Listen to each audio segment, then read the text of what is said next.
Bueno, mientras tanto yo les voy contando que esta es como la cuarta vez que vengo a esta casa y siempre encuentro a Diego dispuesto pues a mostrarnos y sobre todo en una disposición a que de afuera podamos acceder a conocer, a escucharlo a él con las historias que acompañan. Diego está recogiendo lo de sus generaciones anteriores.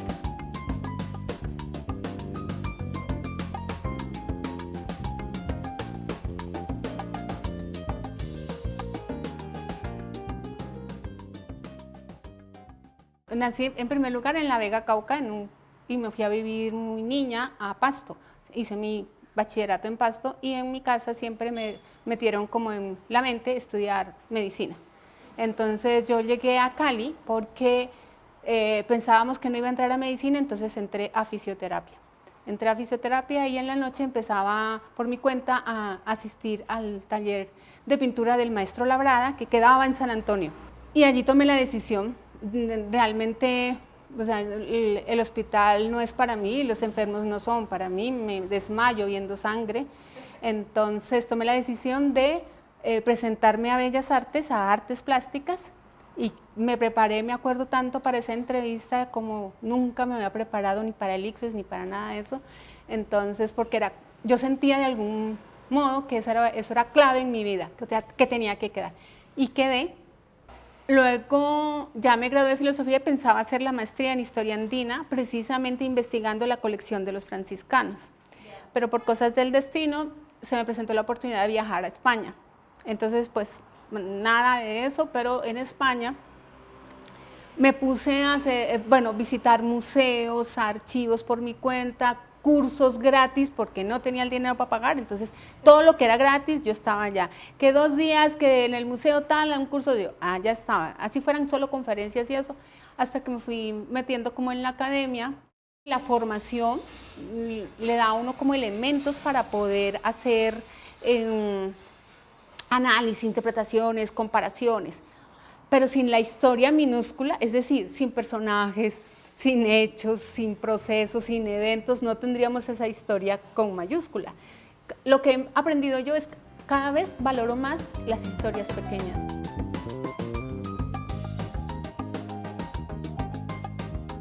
Todo historiador y todas las personas que trabajen como con esto de archivo, es como que uno va encontrando cosas y la misma fuente, o sea, más allá del recorte de prensa, más allá de la fotografía, más allá del documento de archivo, uno cuando lo revisa ya va empezando a ir más allá, más allá. Entonces, por ejemplo, encuentro una fotografía sobre la exposición histórico-americana y en ella está la sala de Colombia. Entonces, ya desde que le ubico la fuente y empiezo a contrastar con otras fuentes, empiezo a tratar de interpretar, explicar algo que quiero que vaya más allá de esa fotografía. Intentaba dar explicación a una foto, en este caso a una fotografía, que aunque que a uno le dicen triangule fuentes, ¿no? Pero a veces no es tan fácil. O sea, porque si el catálogo me dice tal cosa y la vitrina me está mostrando, pero ¿cómo hago yo para identificar y para poder dimensionar eso? Entonces está la parte en que uno ya empieza cuando escribe a decir posiblemente, entonces a cuidarse, eso sí, pero digamos atreverse.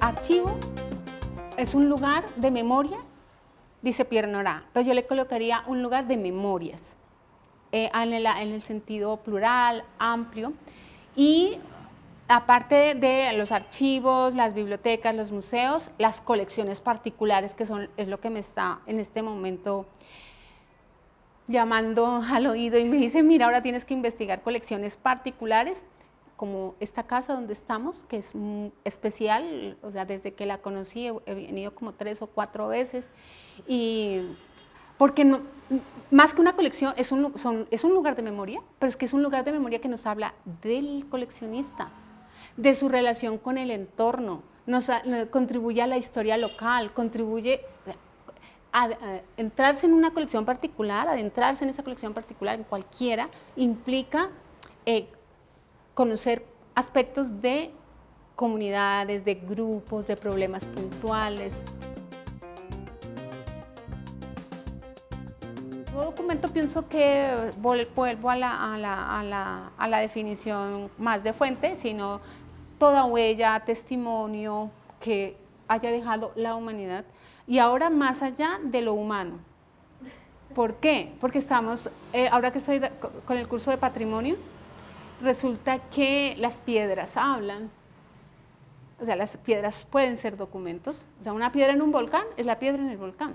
Llega un geólogo y dice, me la llevo, o me llevo un poco de tierra, no sé, de cualquier cosa, y la voy a estudiar para ver, y después dicen, las erupciones de, no sé, hace 200.000 años, 1000 años, no tengo ni idea, pero la piedra le está dando información, no a simple vista, sino hay que tener como unas cosas. Entonces, digamos que en ese sentido, es todo registro, todo huello, no solo intervenido por lo humano, sino de la naturaleza, se puede volver documento, pero documento siempre y cuando lo vuelva yo documento, o cualquier persona, y no solo el especialista o el científico, sino el que le pone significación.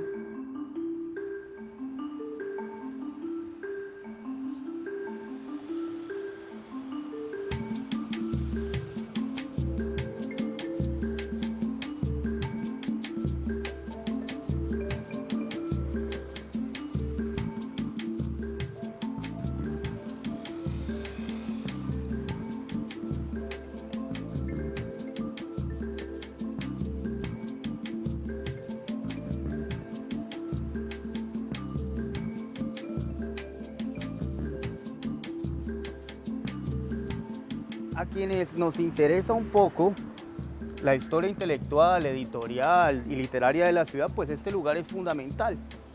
De lo que se trata, entre otras cosas, es como de ir pescando en cada lugarcito, cada lugarcito. Y cada librero siempre tiene un tesoro, eso es una cosa que uno tiene que empezar como a manejar incluso con calma. Vamos a asomarnos acá a ver cómo nos va.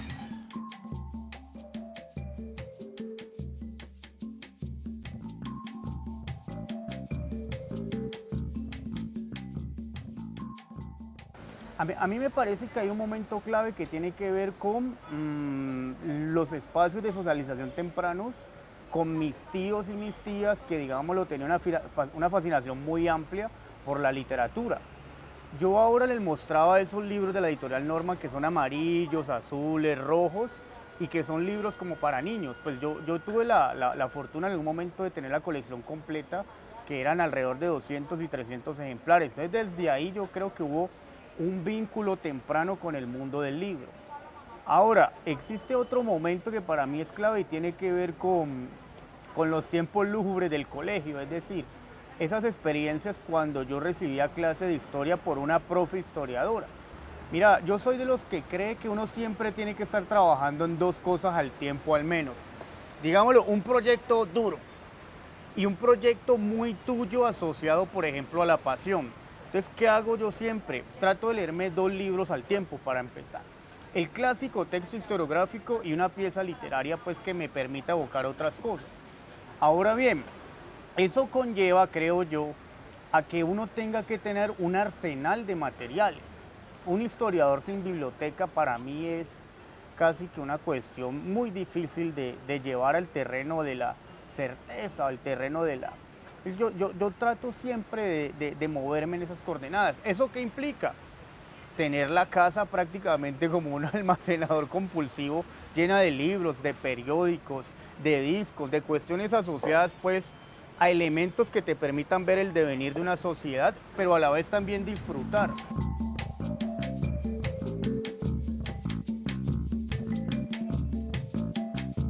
Hubo un momento en nuestra etapa como formativa como historiadores en que un profesor de la facultad, quien yo considero pues casi mi maestro, Gilberto Loaiza, decide llevarnos a Bogotá a conocer las bibliotecas y los archivos, a sabiendas de que hay un trabajo más fuerte, hay unos archivos más organizados quizá que los que tenemos acá.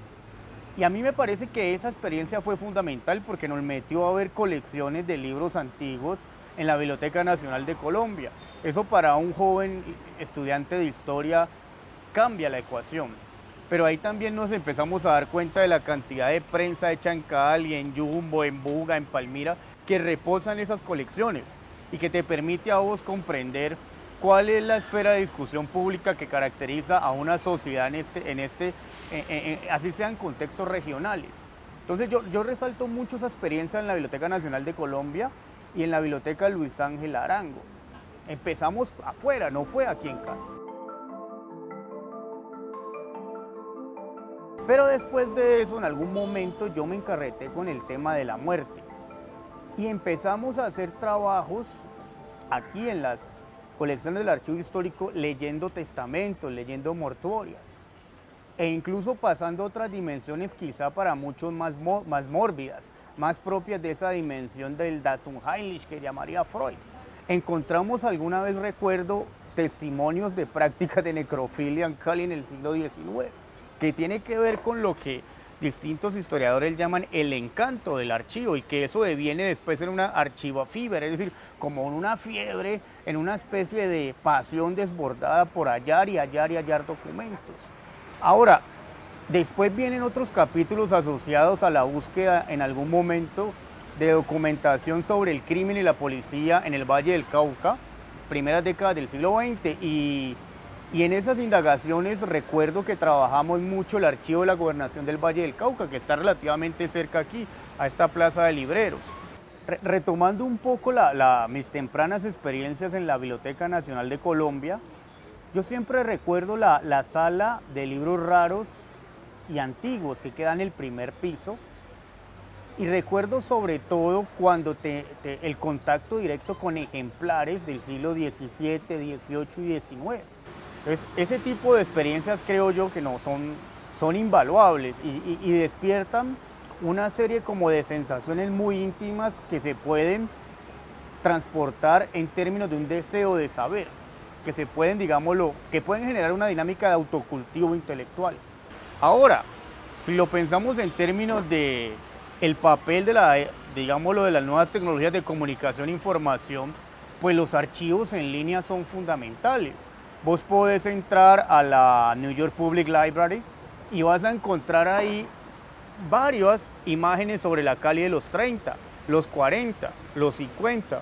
Recientemente los colegas de Patrimonio Fílmico en Bogotá y otras instituciones están rescatando películas de Cali en los años 20, 30 y 50. Un ejemplo muy interesante es la película que se hace en el 55 bajo el régimen de Rojas Pinilla, pensada para Cali, Cali Sultana del Valle. Entonces, para hacer la cuestión más concreta, creo que desde muy temprano yo tuve la posibilidad de entrecruzar experiencias formativas en distintos archivos. Creo que eso es ahora, quizá más que antes, fundamental para las nuevas generaciones de historiadores, pero creo que también tienen que tener una noción de archivo más amplia, que vaya más allá de esas dependencias estatales, que conciban otros procesos de creación de archivo y que también sean capaces de involucrarse en el nuevo desafío audiovisual y virtual de la sociedad contemporánea.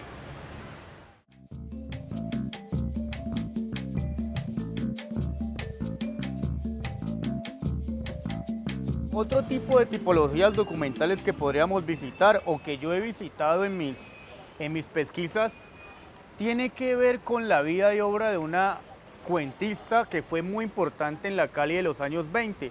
Fíjense, por ejemplo, aquí en la portada de un ejemplar de cromos de 1928, cómo sale retratada. Una fotografía que nos habla incluso de la estética de época y de un hábitus de clase. Esos cabellos cortos de la Gaston propios de la Belle Époque que evocan las mujeres de élite de la época. Fíjense acá, incluso la foto de perfil ya nos dice algo. Ellos estaban muchas veces inspirándose también en ese seriado de impresos que circulan en los años 10, 20 y 30 asociados al mundo del cine, las revistas de cine de Hollywood, las revistas de cine que están creando o incitando una gestualidad, si se quiere. Entonces, esto es un documento fundamental entre distintas expresiones posibles. Esta, por ejemplo, que sigue siendo una fotografía de juventud de la cuentista, pero esto hace parte ya de archivos personales a los cuales pues ya uno como historiador accede en virtud del acceso que le da la misma familia.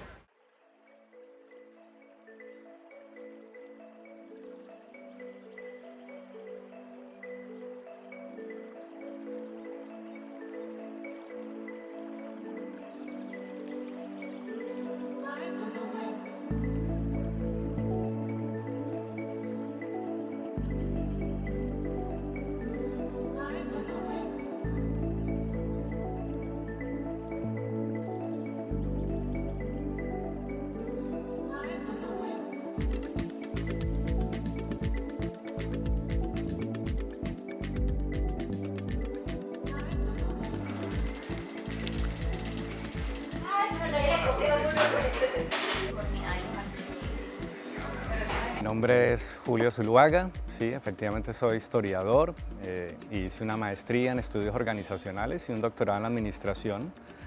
Realmente nunca pensé pues, que me fuera a dedicar a hacer un posgrado en administración, pero bueno, pues, la vida me llevó como en ese camino y aunque inicialmente no sabía cómo las dos cosas se conectaban o cómo las iba a conectar, pues ahora puedo ver de que pues, las dos áreas tienen unas sinergias y como unas relaciones bastante interesantes y que pues vienen como jalando mucho de lo que yo hago en investigación, en temas de docencia.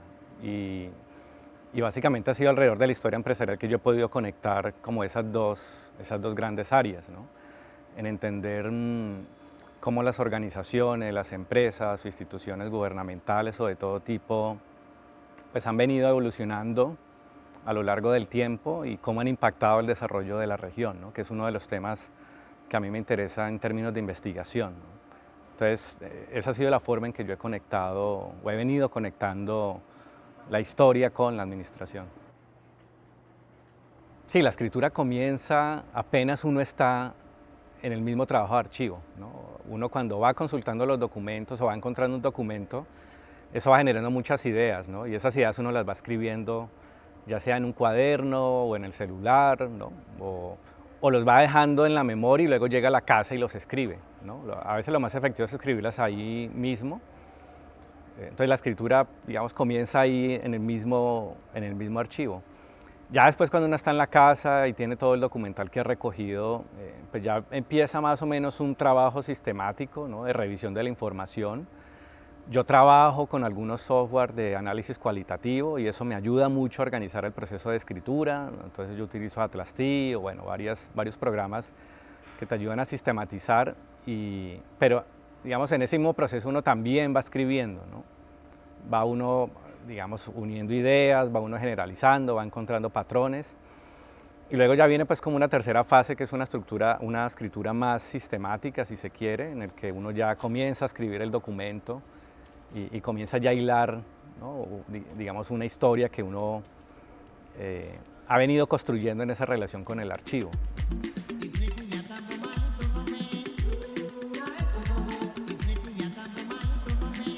Bueno, no, mi archivo preferido, no es que haya visitado muchos archivos tampoco, pero mi primera entrada a un archivo, digamos, sistemático, fue el archivo de Manuelita.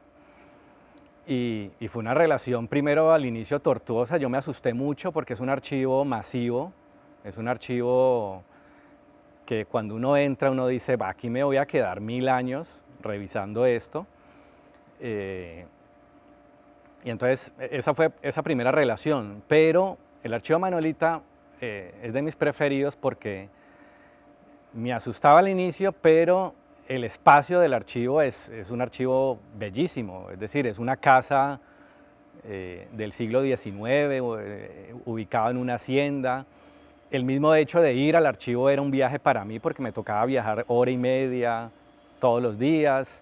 La entrada de ese archivo es bellísima porque, ¿no? Está precedida de unos árboles. Entonces, ese archivo, digamos, para mí tiene como una relevancia en mi imaginación, no solamente porque fue, digamos, el primer archivo al que yo me enfrenté pues como historiador profesional, ¿no? como investigador, sino porque en términos estéticos pues está muy bien preservado, no es solamente un archivo, sino que también actúa como casa museo, entonces era muy agradable estar allí. Y creo que he sido afortunado porque los archivos que he trabajado, todos han sido, al menos en términos estéticos, muy agradables, todos han sido bonitos, dan ganas de quedarse, ¿no? No me he encontrado el archivo en el que yo no me quiera quedar y eso yo creo que es lo peor que le puede pasar, ¿no? Como un historiador, que llegue a un archivo pero que sea feo, que esté mal ordenado y que no den ganas de quedarse, ¿no? Porque este de la CBC también siempre es un archivo que me parece sí, también bonito y me dan ganas de venir. De hecho, tengo que venir próximamente porque todavía esta investigación sobre la CBC continúa.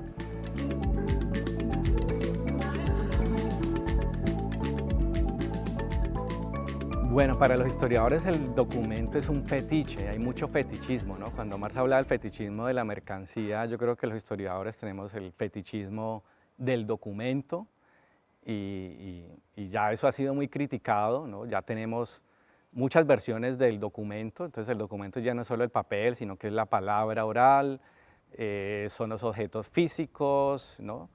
Hemos avanzado mucho en eso. Yo intento no tener una relación de fetichismo con el documento, precisamente porque el documento dice mucho, pero también oculta, y entonces por eso lo que hablamos ahora, el rol de la imaginación, ¿no? De la curiosidad, de la crítica al documento, etc. Entonces mi relación, intento tener una relación, digamos, más curiosa con el documento, no endiosándolo, no dotándolo digamos, de vida propia, sino como objeto, como rastro de algo que sucedió, ¿no? Y de algo que no sucedió también. Pero, y aquí hay un documento que me gusta mucho, un capítulo que escribió Renan Silva que se llama La servidumbre de las fuentes. Es un texto muy, muy bonito porque él habla cuál es la relación que tenemos los historiadores con las fuentes, ¿no? Y es una relación de servidumbre.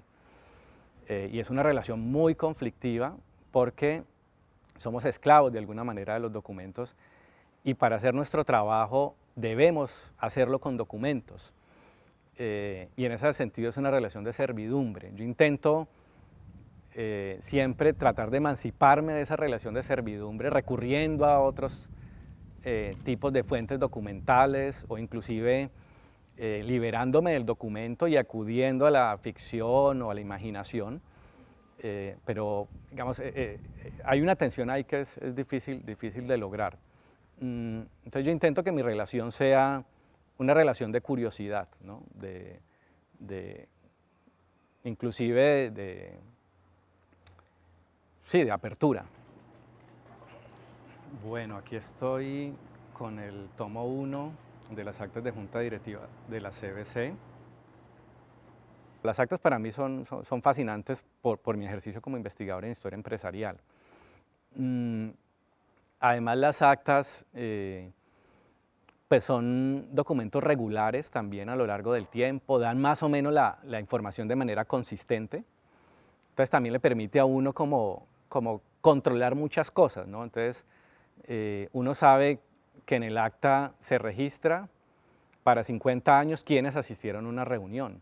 Entonces a veces uno como historiador quiere ese tipo de información de manera regular, ¿no?